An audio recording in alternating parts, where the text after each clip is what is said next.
बिस्मिल्लाहिर्रहमानिर्रहीम। अस्सलाम वालेकुम। उम्मीद करता हूँ इंशाल्लाह आप सब खैरियत से होंगे। मैं सैयद हसनैन अब्बास और आप देख रहे हैं मेरे यूट्यूब चैनल। इमरान खान साहब की तरफ से एक बहुत ही बेहतरीन और पुरअज़्म पैगाम आया है। 2 हफ़्ते बाद 2 हफ़्ते तक उनको किसी की से मुलाकात करने की इजाज़त नहीं थी, फुल पाबंदी थी। लेकिन अब जो है उनकी तरफ से बेहतरीन और पुरअज़्म एक पैगाम आया है कि जिसने पूरे मुल्क के पॉलिटिकल जो कंडीशन थी ना, उसके ऊपर ही उनको बिल्कुल तब्दील कर दिया। और इस पैगाम ने लोग एक्सपेक्ट ये कर रहे थे कि चूँकि इमरान खान के पास अब मुशावरत के लिए गए हैं, इनका ये वफ़द तो आइनी तरमीम के हवाले से था। तो लोग ये एक्सपेक्ट कर रहे थे कि इंशाल्लाह आइनी तरमीम जो है इमरान खान उसको अप्रूव कर लेंगे, लेकिन ऐसा नहीं हुआ। लोगों की उम्मीदों पर पानी फेरा है और इमरान खान साहब ने ऐसा बेहतरीन पैगाम भेजा है कि जिसका कोई मिसाल नहीं।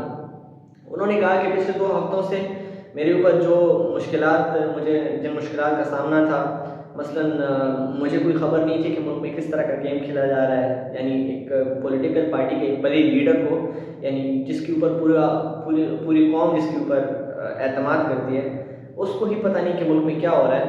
तो यानी पॉलिटिकल जो कंडीशन है वो क्या है उसको पता नहीं। ये एक बहुत ही अजीब सी बात है। उसके बाद उन्होंने कहा कि 2 हफ्ते से मैंने कोई एक्सरसाइज नहीं की, 2 हफ्ते से मेरे सर में बिजली नहीं आ रही, 2 हफ्ते से जो है मुझे बेशतर और भी बहुत सारी मुश्किलात का सामना था। लेकिन अब मैं अपनी कौम को ये कहता हूँ कि आपका लीडर डटा हुआ है और इतनी छोटी-छोटी मुश्किलात से उनका जो हौसला है वो पस्त उनको नहीं किया जा सकता। उन्होंने ये पैगाम दिया है और अपनी कौम को भी मैं ये पैगाम देता हूँ कि वो भी पुरअज़्म रहें और डटे रहें।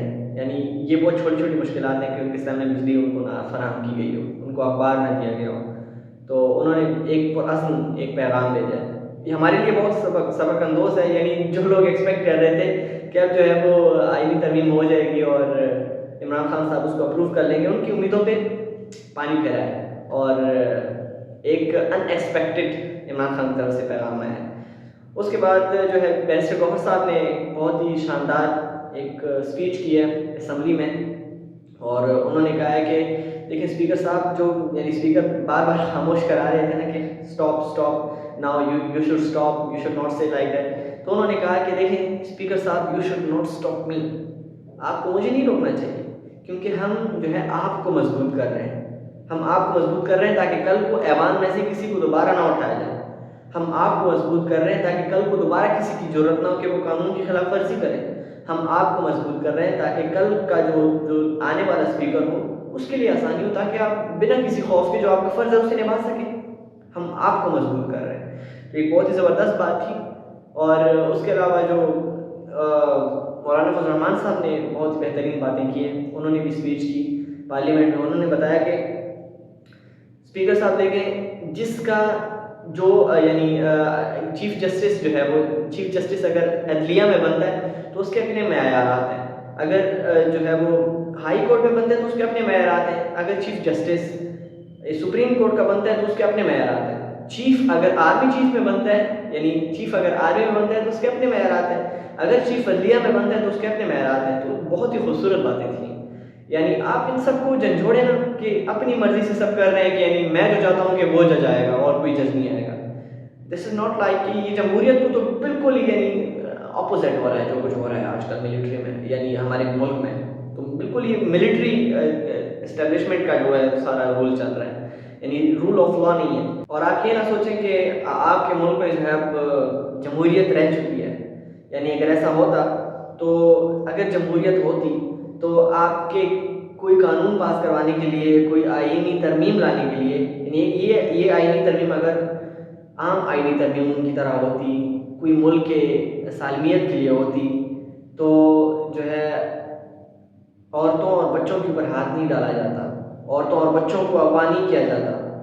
अगर ऐसा होता कि एक मुल्क की सालमियत के लिए औरतों और बच्चों को अगवा करना होता, यानी जिस तरह वो जब शाह महमूद कुरैशी साहब की बहू को जब लेकर गए थे तो वो बता रही थी कि जब मुझे यहाँ से लेकर गए तो एक ऑफिसर ने मेरे कान में कहा कि देखिए हमने अगर आपके साथ हम अभी कुछ कर रहे हैं, यानी आपको गिरफ्तार अगर किया हुआ है तो ये मुल्क की सालमियत के लिए और मुल्क की माशी हालात को बेहतर बनाने के लिए हम कर रहे हैं। तो अगर ऐसा होता तो जब अंग्रेज़ों का दौर था उनकी तो हुकूमत जा रही थी, अंग्रेज़ों की हुकूमत के ऊपर बात बनी हुई थी, लेकिन उन्होंने फिर भी फातिमा जनाब को उन्होंने गिरफ्तार नहीं किया।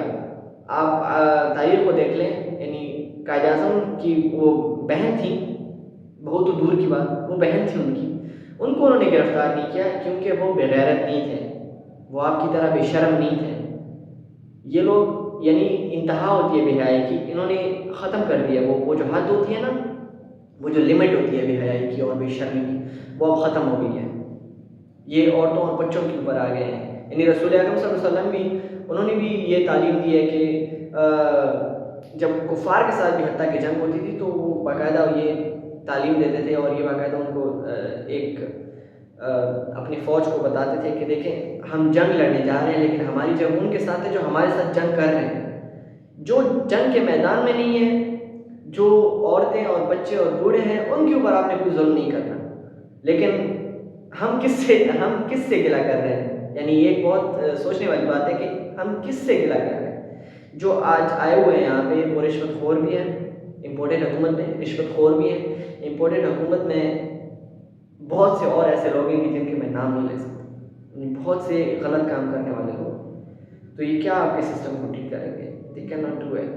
कि जिसके लिए वो आए हैं, कि जो कहते हैं कि हम आपके मुल्क के माशियत को बेहतर करेंगे, it's not going to be done. ये नहीं होने वाला।